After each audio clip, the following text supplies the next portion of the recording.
Welcome to Let's Go Dad. Here we are. We're going to talk about this guy's views 8 years after moving into foster care, 6 years after adoption.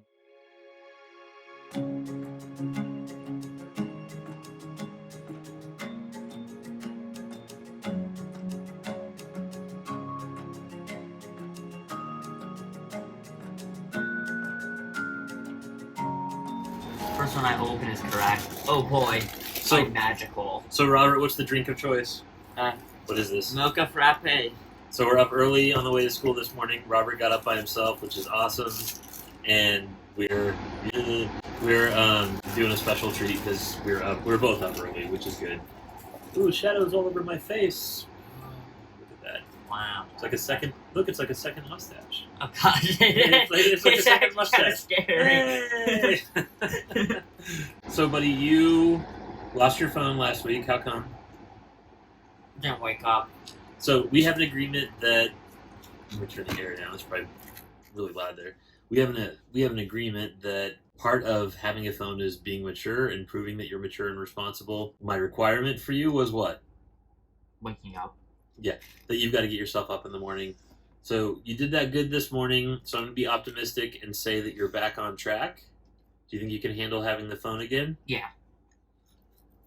With the giant apple. Robert decided to put a giant apple sticker because the apple symbol on the back of his apple Wasn't big enough. apparently wasn't big enough. I don't even know. Okay. So anyway, there we are. Whoop. And the car lights, added mustaches. That's all for your benefit. Yeah. We did that just for you this morning. Mm-hmm. So first of all, I'm here with my beloved child. This is the teenager face he's giving me right here. I'm here with my beloved 15-year-old who was adopted. I'm 16.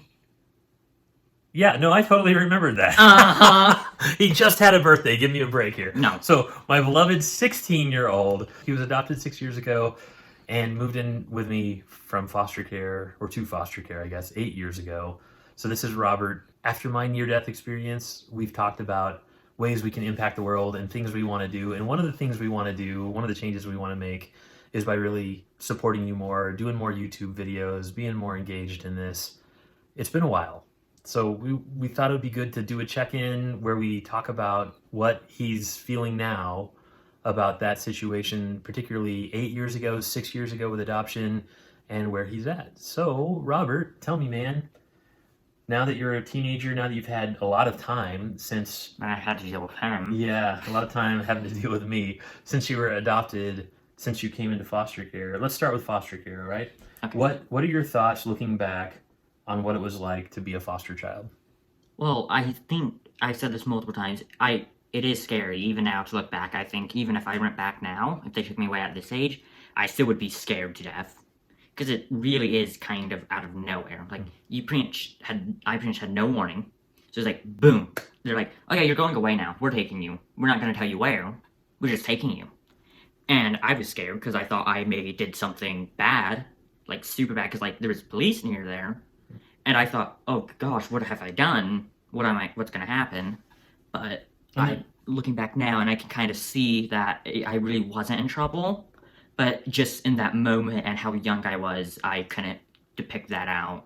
And then after the police came, they took you. Where did they take you? They took me to I don't know the building, can't really remember, but took me to this building that had had backpacks, and I got to pick one out, and that had a couple stuff in it for me. Like, I think it had a pair of clothes and a couple cars. So it had some clothes And some some toys. toys to play with. Yeah. So take a deep breath. I know this is hard to talk about. Yeah, I had some clothes, had some cars. Did it feel good to get that backpack? Kind of, yeah. Or were you so overwhelmed at that point that you weren't really thinking that way? I really or- wasn't thinking that much, really. Okay. So then what happened after you got your backpack? Where did they take you?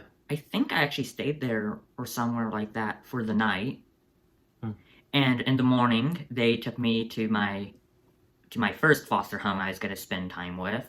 And you didn't know at the time, no one explained anything to you about Nope. this. So he actually moved into a foster home that was sort of like a temporary setup. Its whole purpose was to prepare him to move in, to set up doctor's appointments, but to prepare him to go to a longer-term foster home. And you didn't know that. Which they did not, frankly, in my opinion. Hmm. Because I knew nothing. Even they told me pretty much nothing. I went there. There's a lot of other kids, which kind of took me by surprise because I was used to being one of the youngest, and all of a sudden I was one of the older ones, which, well, of course, caught me off guard. And Yeah, there was a baby, right? Like a yes, really I little think there was kid. I think they were expecting another baby to come in when I left. Okay. But about that, they told me they were going on vacation. I was going to spend time at another house for that time, and they were going to come and take me back. Right. And I got a call asking if I would consider taking this child into my home. They said it was a potential adoptive placement, but definitely a foster placement long term. And I said, I don't know. They sent me this whole long list of things that really none of them were true about him, as I found out later, but whatever. So they sent me all this stuff and said, hey, will you take this child in for the weekend just to give it a shot and see how it goes? And then he'll go back and you'll have plenty of time to think about whether you want to take this child in as a foster placement. But what happened? So it came to the time when I was told I was going to leave. So I asked him, hey, are they going to pick me up today? And he responded pretty much by saying, I don't know. They haven't told me. Right, and I didn't know. And in fact, I was really nervous because the caseworker wasn't calling me. I left a message for the caseworker and for the caseworker's supervisor. Am I supposed to pick him up from school? Like, I don't know what the plan is. And I ended up calling the school too, saying, hey, I'm gonna come. I know you guys don't know who I am. I'm the foster parent, or at least potential foster parent for this child. He's supposed to go home today, but no one's communicated that with me. So I'm gonna show up. We'll probably sit around, wait in the office for a while and see if someone else comes for him. And if they do, great. And if not, well, I'll be there. And so what happened? No one came. No one came. Did anyone ever answer my call? Long time after that, they did. Yeah, on Wednesday. So this was Monday. Wednesday, they answered my phone call and were like, hey, well, how's it going? And I'm like, I guess okay. And they're like, cool, why doesn't he just stay there? And I'm like, what? That was not the plan. So what was your perspective on all that? I was very confused during that time because, well, they told me something and it wasn't happening, and a little concerned. But then he finally told me I was probably going to stay there for a long time. And by then, I was not as confused, but I felt betrayed by the original family. Sadly to say, for him, I didn't trust him that much yet. And you knew me for like a couple days. Yeah, only a couple days. Come on. It's a little scary to say, hey, this person you've known for a couple days, you're going to stay with them for a long time. Like, that's a little scary. I was like, are you sure about that? Well, I felt like I was kidnapping someone. Honestly, I'm like, is the school even going to let me leave with this kid? Like, do they have paperwork on me? Like, what's going on? Which they didn't. But yet they did let me pick him up. I think they asked him who I was. He's like, yeah, that's the guy I'm with. Yeah, they did ask me. I'm like, but it was terrifying. And then when they didn't come Tuesday, there was no communication. Like, it really felt like I had this kid that I wasn't supposed to have. It feels that way anyway sometimes because you go to like the agency to pick this person up. They didn't check my ID. They didn't anything. It was like, oh, you're here for that child? Okay, we'll go get him. It was really terrifying. And so here we are come Wednesday. I think Wednesday mid-morning, the caseworker finally calls back. Or actually, it was early afternoon while I was at work. The caseworker calls me back. But yeah, it was terrifying. Right? Yeah. Yeah. But very much.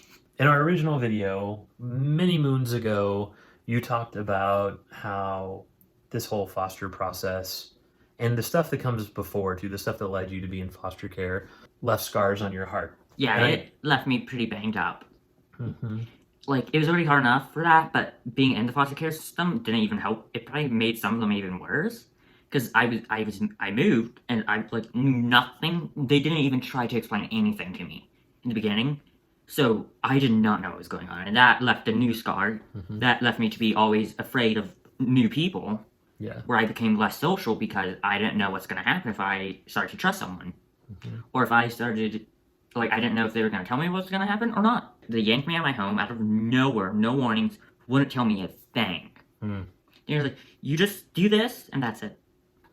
They were done. They didn't talk to me too much. Yeah, there was a whole feeling that you were kind of an object that was being passed around, like, more than that you were this person who could be part of the conversation. And not that 7-year-olds should decide what's going to happen with their lives, but it is nice if someone has the people skills, the ability to talk to children in a way to help them understand at least what's going to happen. Hey, we're moving you to this home. It's going to be for a short period of time. They're going to set some stuff up for you. And then we're going to find a home that's there for a little while longer while your family works the case plan. Like, that would have been really nice if someone had tried to explain something to you, right? Yes, they didn't try at all. They're just like, oh yeah, we're just taking you away and we're not even going to talk to you. So you talked about, back in that old video game, you talked about how the experience of coming into foster care and life before foster care leaves scars on your hearts. And I think that was really compelling for a lot of people, because you mentioned how you heal, but those scars are still always there. It's like there's still that past that you have. So now it's been a while. You're separated even more from the time that you were in foster care. Do you still feel that same way? Oh yes, just a couple weeks ago at school, just a random conversation for some reason, something was brought up, and it opened. All of a sudden, one of those scars came back. Like, it opened up a little, and I was pretty traumatized, not to lie, for a little bit that day, because I remembered all of this crud that has happened to me, and that really made it hard for me to focus and do stuff, because I felt so hurt. So the scars, they will probably come back, but the nice part with that, for me at least, I had a family that I knew loved and supported me. The school helps, my school helped me out a lot. So I was able to get past that pretty easily, and not really didn't turn anything big happen because of it. Mm-hmm. I think I was lucky of the system I'm in now, with the school, the family, the friends. You're in an awesome school with great support, for sure. That is true. Oh yeah. Now, so is it faster? So when you have these moments, some people call them like flashbacks, where something brings back a memory from your past that's hard, that's traumatic. Do you find that you're coming back from that faster than you used to? It really depends, because depending on which type of memory is calling up. So some of them are memories of, like, of me in the foster care system, which I usually recover from faster because they weren't that bad. But usually memories that go back to my original family, my biological family, and that, those usually take a little longer, than anything else to kind of recover. I mean, I think I do recover faster than I did when I was in foster care. But I think that's more of a combination of, well, just my age, too, and understanding that I really couldn't have done anything about it, but understanding that now I have more control over my future, and that really helps me get back from those. Just knowing that I have the control I need to keep myself safe, and I have other people out here in the world who will help me keep myself safe. And that really helps. Good. Hey, this is great. If you guys have any questions for Robert, please feel free to add those down in the comments. We appreciate them, just so it gives us ideas of what you want to hear from us.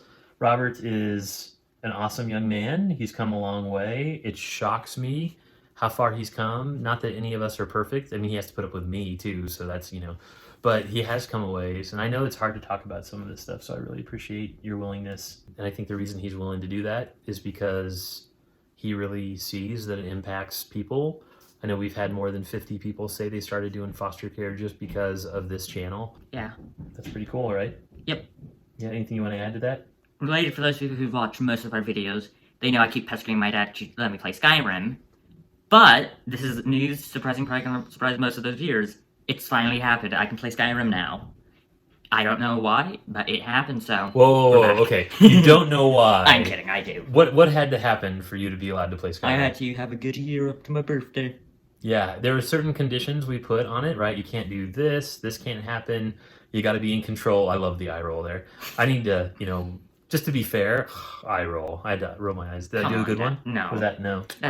You're not a teenager anymore. Oh, well. You can't do it anymore, Dad. Oh, man. Okay. Well, anyway, so we put some conditions on it. Said, hey, if you want to play Skyrim, show me you're mature by doing these things consistently or not doing these things consistently, so that we can get to the point where I'm like, okay, it's a mature game. You've shown some maturity, so we'll give it a second shot. It's not like it's unlocked forever. It's like we're giving you a chance, right? Yeah. Okay. Well, whoop, there it is. Thank you guys, and let's go, Dad. Let's go.